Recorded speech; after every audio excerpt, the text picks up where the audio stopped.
Today we'll be taking a look at the motor assembly on this LG gas dryer.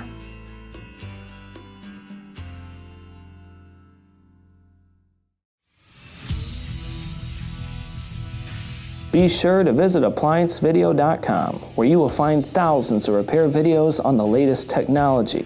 And for a limited time, you can save big on an annual membership and take advantage of all of our premium benefits. ApplianceVideo.com. Do it right the first time. Stop. Before beginning any repair, always be sure to disconnect the power to the appliance. It is also recommended to test the outlet for the proper voltage. Remember to also turn off the gas. You will need the following tools to complete this repair.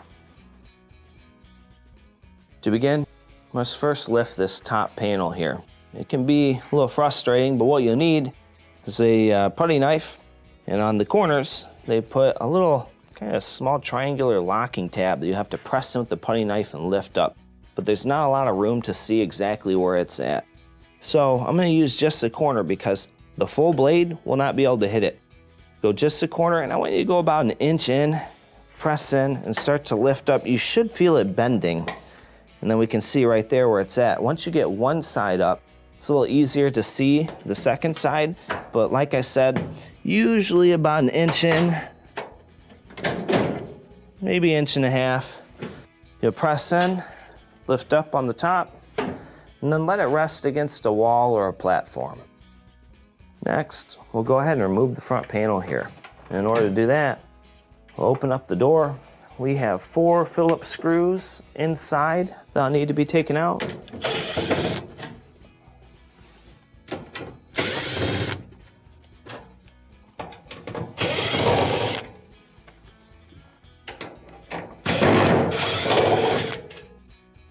Let's set those to the side here. Now, next, we're going to close the door. We have 2 screws on the top that'll need to be removed. Let's start with this one. Now, normally, these have a small kind of bent piece of metal that holds the front up. This one's a little jacked up, so I'm going to have to put my knee on it because this is bent up here while I remove that next screw. I'll prevent it from falling. So that side just falls right forward. And then we'll have to disconnect the door switch right here. Be very careful, pull it out, lift up on the front panel, and set it to the side. Now that we got that set aside, let's go ahead and take off our bulkhead here. In order to do this, we will disconnect your moisture sensor on the bottom. You just pinch and separate. Then we have multiple Phillips screws on the bulkhead to take it out.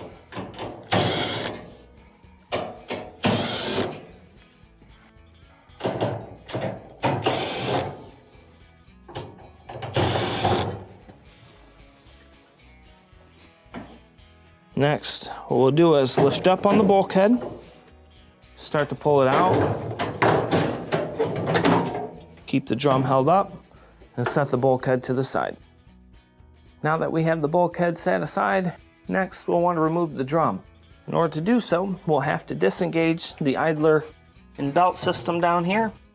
So you will find your belt wrapped around your idler and your motor pulley. In order to remove it, you'll use your finger, lift up on this side of the idler to release tension, pull the belt off of the motor pulley here and let go. Pull it up above the idler, let down on the idler. You will use the belt to guide the drum up. So lift up, use it to pull out, and set your drum to the side. Now that we have the drum removed, we have clear access to our motor assembly down here. Now, the main reason why you'd be replacing your motor is if the unit will not start. A lot of times what I find is that the motor will hum, but it will not turn. There's a couple things that can cause this. First of all, an item stuck in your blower wheel will obviously cause it because your blower wheel has to turn with your motor. So if there's an item stuck in your blower wheel, you won't have to break it down this far. You just have to take the bulkhead off and you can remove the item. Now, sometimes you may find like a shoestring or something stuck around the motor pulleys, etc. That easily removable. But if everything looks okay and is still making that humming noise and will not start, the chances are it has a bad winding in the motor. Now, in order to replace the motor, first we're going to have to take off this blower wheel front bracket here. It's held on by 2 Phillips screws.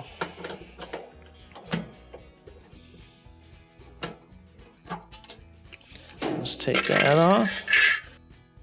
Next, we'll need to take out the blower wheel here. In order to take out the blower wheel, it has a 12mm bolt in the center that is actually reverse thread. So in order to remove it, we are going to have to turn our drill to turn clockwise. And then we will take this out. Now, I was actually holding on to the blower wheel with a glove because the bolt wasn't too tight on here. If the blower has been on here for a long period of time, what you'll need to do is just wrench on the back side of the motor here, hold it there, and use your drill on the front to take it out. Next, just go ahead and pull out the blower. When we do, there's a small washer in the center. It's going to fall out. We'll just go back and retrieve that after we get it out. Pull out our washer and set it to the side. Our motor, we will disconnect the wiring right here. You just pinch on the sides, pull out. And of course, the motor itself, what we need to do is remove these motor brackets. In order to do so, press down and pull out. And then we can kind of work it off here. Sometimes they get a little jammed. There we go. Do the same on the other side.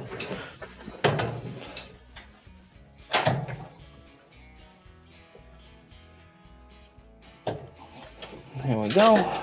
Pull it out. Then to remove the motor, lift up, slide it out of the housing, and set it to the side. When installing our new motor, first we're going to start with the blower side, guide that into the housing. Then there are 2 motor brackets, of course, that these plastic holders will slide into. They'll fit directly in the center and keep the motor from moving back and forth pretty well, so you'll know if it's in there correctly. Next, let's reinstall our clips here. We'll go in, put the far side in over here, get it lined up, push down, and it'll draw in and clip. Let's do the one on the other side. Again, right here, we'll slide it onto this tooth. This one's a little harder to see, but let's get it into place.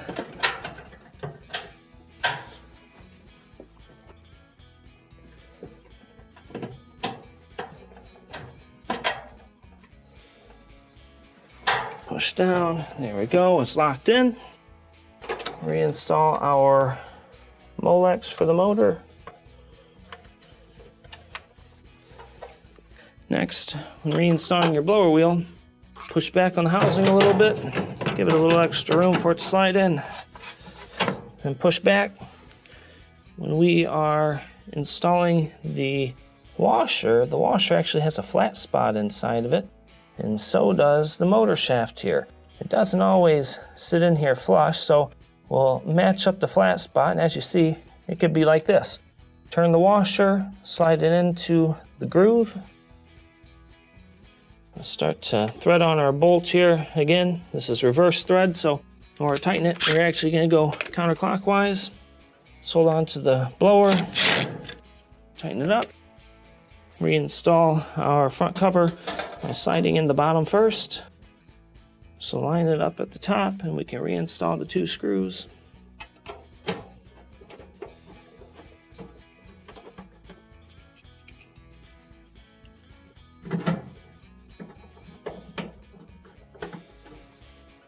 Now we can reinstall the drum. When reinstalling the drum, we are going to use the belt to do this. Now, just hold on to the belt, put it briefly right where it has the line on the drum. We'll get it to the back and give it a turn while pushing in. This is going to pull the drum onto the rollers. Next, we'll lift up the belt and just kind of dangle it and line it up right with that line that was on the drum previously. Reach underneath, and then we will find our belt as well as our idler. Now when we are installing the belt, you will have a flat side here and the ribbed side here. What we will do is put the flat side against the idler, start to pull up on the idler, hold it up by this tab here, pull over on the belt, and wrap the ribbed side around the motor pulley, let back down on the idler. Now we can reinstall the bulkhead. When reinstalling your bulkhead, first of all, we have the rollers on the bottom here that your drum will have to rest on. We also have these almost like little pins that will go into these notches on the frame. So what I want you to do is I want you to put the front of the bulkhead, you rest the front of the drum on it, okay? And then pull up with the weight of the front of the drum and just set into your first 2 picks here, all right? When you're at that point, give the drum a turn. This will draw the front of the bulkhead in and rest the drum on the rollers. Lift up and get the other 2 sides in. Let's reinstall our Molex on the bottom. Got some popped out here. Now let's reinstall the 4 screws.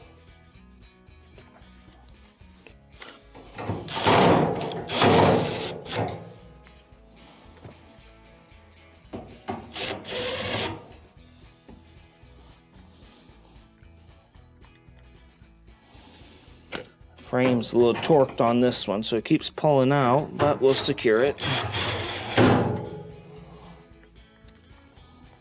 Let's reinstall the last one. Now we can reinstall the front panel. When reinstalling the front, since the metal's bent, I'm gonna go ahead and bring my drill on over with the screw on it.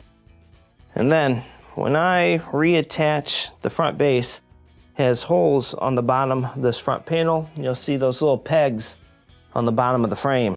So I'm going to lift up, put the pegs inside the hole, push forward. I'm going to go ahead and reinstall the door switch while I'm here. Keep my knee on it and reinstall this screw. I have to flex this a little bit. Let's reinstall this one.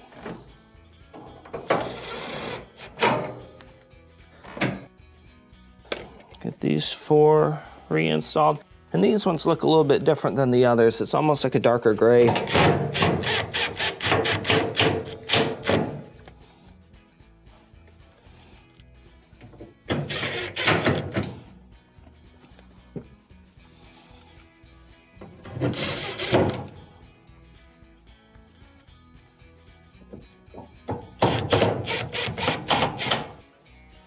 All right, let's close the door. Let's go ahead and pop down that top.